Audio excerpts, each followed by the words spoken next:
Hey y'all, I'm T the Brand, Lash Marketing Mentor. I help lash artists become lash marketers because marketing builds clientele. This is a topic that I am excited to talk about because it's one of the things that so many of us get worried about, get afraid to do, and the fear stops us from moving forward and really being able to grow our businesses. And that is the topic of being scared to raise your prices.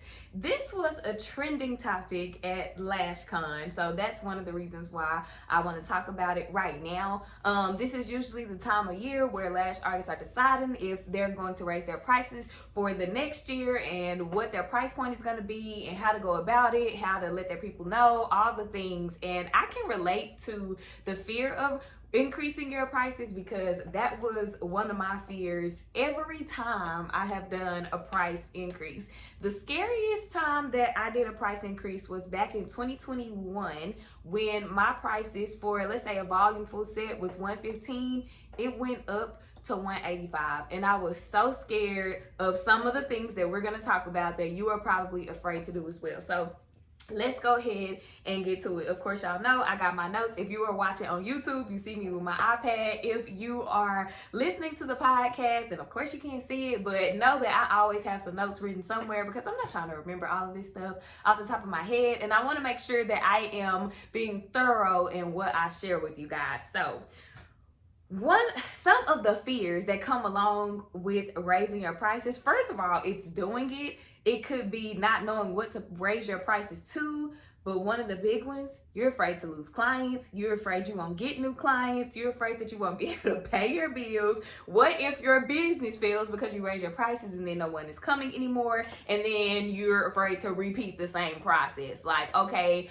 I raised my prices. It took me a long time to get new clients, and now it's time to raise my prices again. I don't want to go through that process again. Or an example that I heard was, I'm scared to raise my prices. I don't really know how to go about doing it. In worst case scenario, I'm gonna stop getting clients and not be able to pay my bills, and then I gotta pack up and move in a box or something like that. Listen, it does not have to get that deep or that serious. There are things that you can do to help you feel more comfortable in raising your prices, and we're gonna discuss some of that as well. So one of the main things that we are always scared of is losing clients when we raise our prices. And that's not okay. Empathizing, it is something to really be concerned about. On the other side of having raised my prices multiple times, what I have witnessed and experienced in my business is it's for the better. You start to lose clients that you really didn't want to service, and I don't want to make it sound like you don't want to service people, but if you are aware of your target audience and how important that is to the foundation of your business and building your clientele, then you understand that every type of person is not supposed to be your client. You understand that you don't want every type of person to be your client. So losing some of those clients when you raise your prices, it's really not a bad thing. It also frees up some of your time so that you can spend more time either servicing other clients or marketing to clients so that you can get, new clients in. Another thing that it will help you do is to work less. So yeah, you're losing clients, but the clients who stay, the clients who come, they're paying you more for your time. So you don't have to work as much as you had to work when your prices are cheaper to make the same amount of money.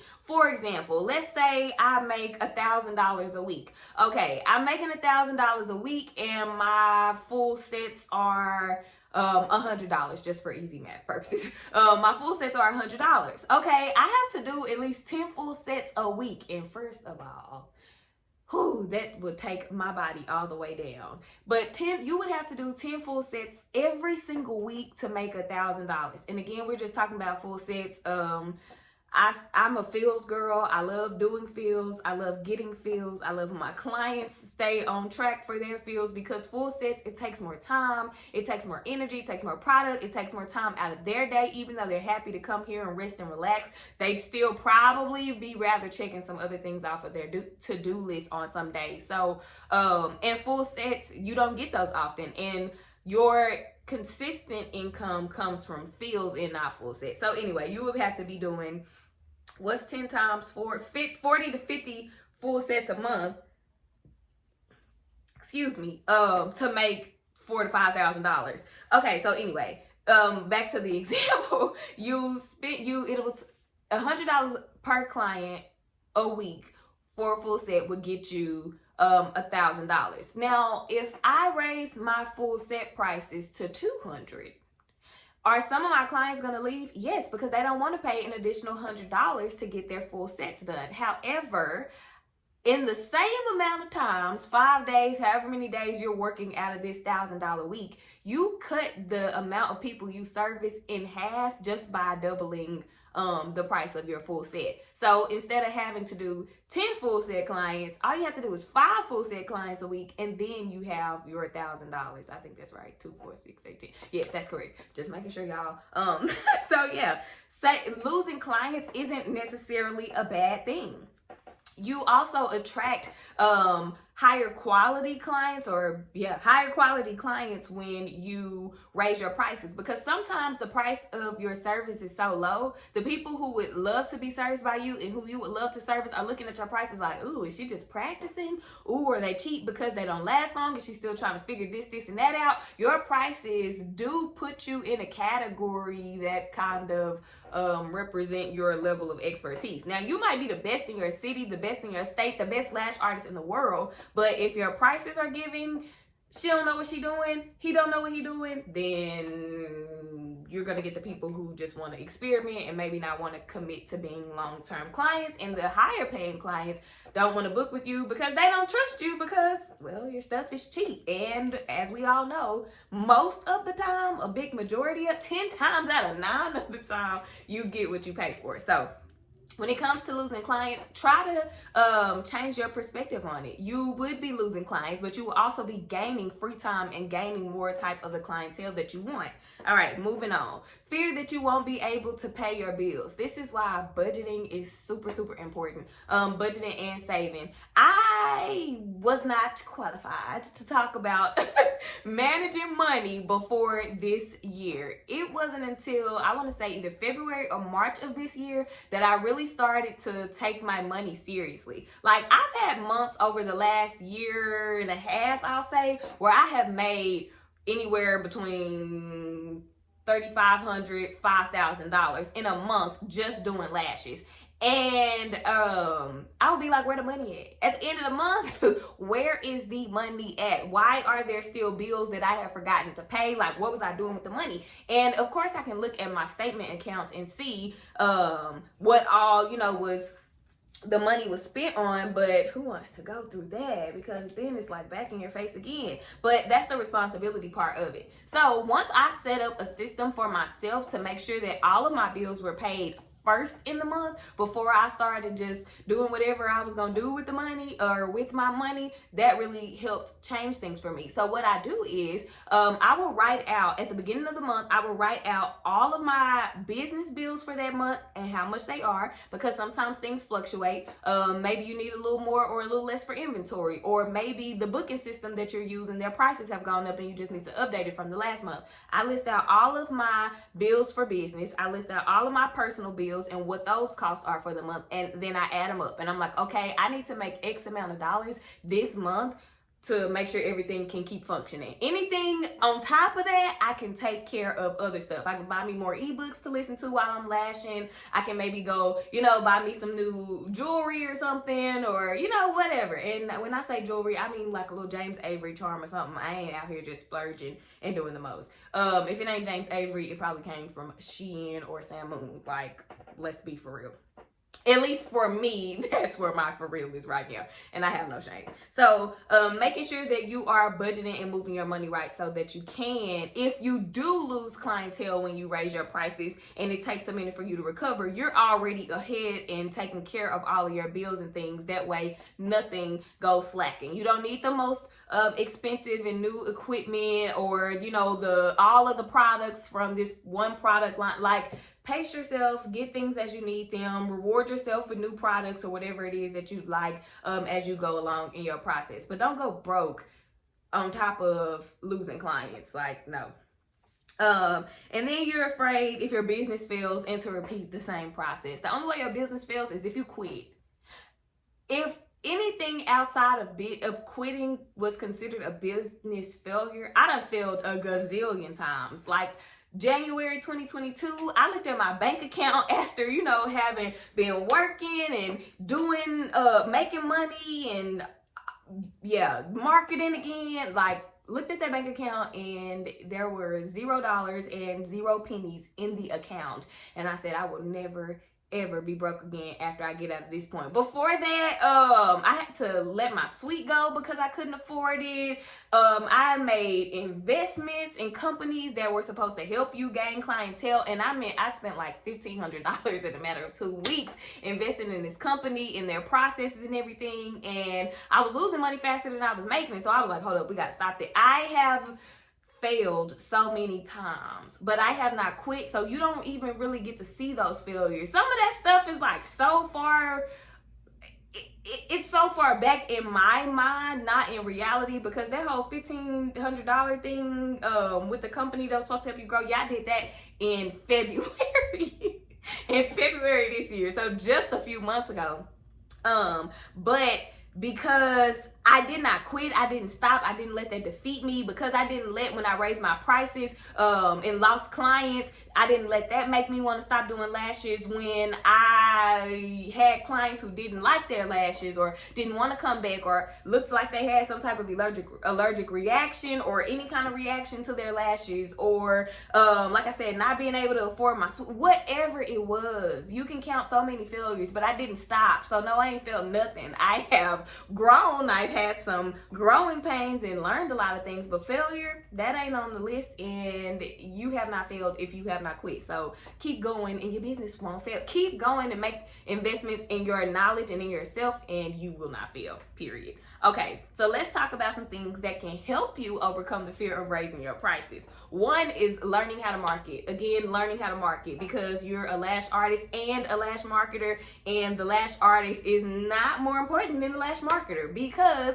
like I said at the beginning, you can be a great lash artist, but if you don't know how to share your eyelash extensions, share the value of them, share the benefit of them, and share with people why they need eyelash extensions, because they add value and help them in some kind of way, they solve some type of problem, and why they need them from you, then you ain't gonna have no clients, period. So making sure, or however good you are as a lash artist, doesn't even matter. Marketing is huge and it is important. So learning how to market will definitely help you to continue to grow your clientele, especially when you are getting ready to raise your prices and after you've done so. One of the best ways to market, easiest ways to market, is educational marketing. Free game. Now it's time for you to get your pen and paper out, or your notepad in your phone, and write this stuff down, type this stuff out. Educational marketing is simply teaching the client instead of teaching other lash artists. So many lash artists get caught up in seeing other lash artists showing how they do a tape down, showing how good their isolation is, showing how good their retention is. But you're doing that for other lash artists who are not your clients and are not going to be your clients. You need to be marketing and talking to the people who you want to come and be of service to. So that is your potential clients. Now you can use the same type of content. You can still show your isolation. You can still show your what your retention is looking like, and you can still educate about takedowns. But you need to package it in a way to where it's for clients and not for lash artists. I always give this example because it's super easy and first thing that comes to mind.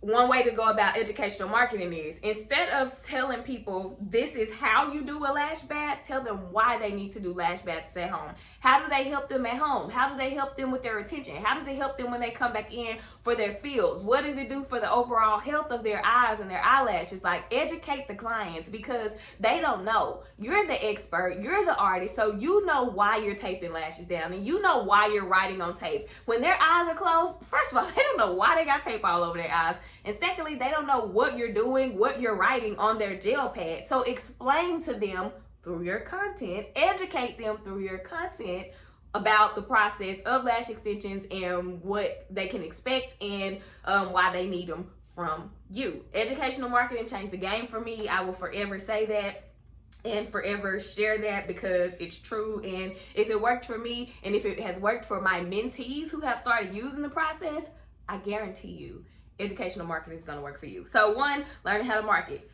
We already talked about reasons that you should these last two reasons, but I'm gonna hit on them again. One being you get to work less and you get to make more money. Last year, my work hours were pretty much from 9 to 5, and I was like, I don't like this schedule. I don't want to work this schedule. First of all, I like to sleep in. And when I say sleep in, I like to wake up anytime that it is I'm going to wake up. Sometimes it's between 8 a.m. and 10 a.m. But if I don't want to get out the bed until 12:50, I want to lay in the bed until 12:50. So I created my schedule for 2023 in a way that would allow me to do that. I start later on Tuesdays and Thursdays. That also allows me to get my evening clients in for those who work 9 to 5 jobs and don't have the flexibility as others.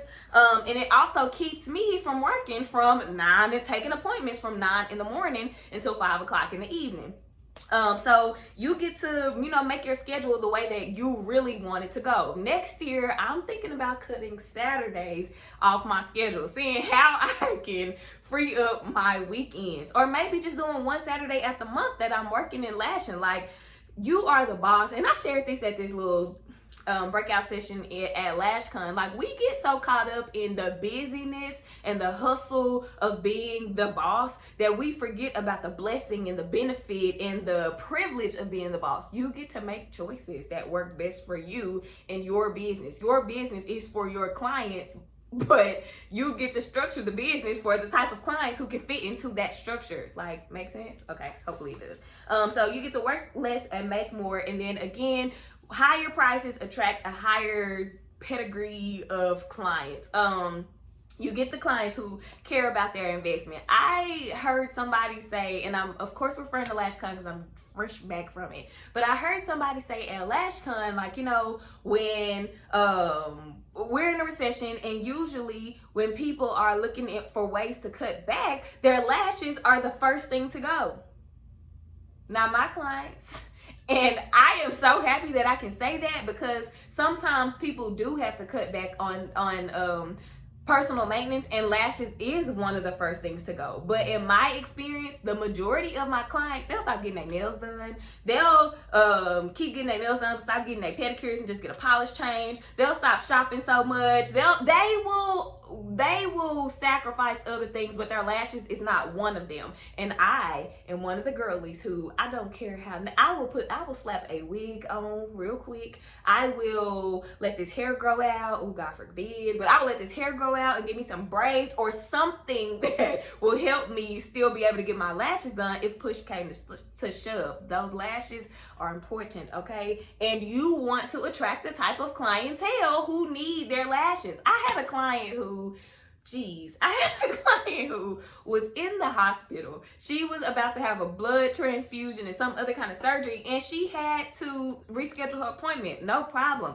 This lady is texting me like, T, my lashes look a mess. I need to get on the schedule for when I get out. I'm like, okay, let's just get through your processes first and then we can take care of it. She's like, no, I need to be there when I get out. And I'm like, oh my God. There are people who cannot live without their lash extensions, okay? And those are the clients that you want to attract, but it's not going to happen if you don't learn how to market, and if you are too afraid to stop lowballing yourself. Like, you do a lot of work as the marketer, as the creative director, as the artist, as the record keeper, as the accountant, as the photographer, videographer, and all of the things that you are, all of the roles that you play in your business. So don't be afraid to pay yourself a little more. Y'all, that is all for this episode, for this video. I hope that something that was shared was valuable and it really helps you make your lash journey a little bit easier, as well as helps you feel more comfortable and confident in raising your lash prices. Again, I'm T the Brand. I'm a lash marketing coach, and I help lash artists become lash marketers because marketing builds clientele. I will see y'all in the next one.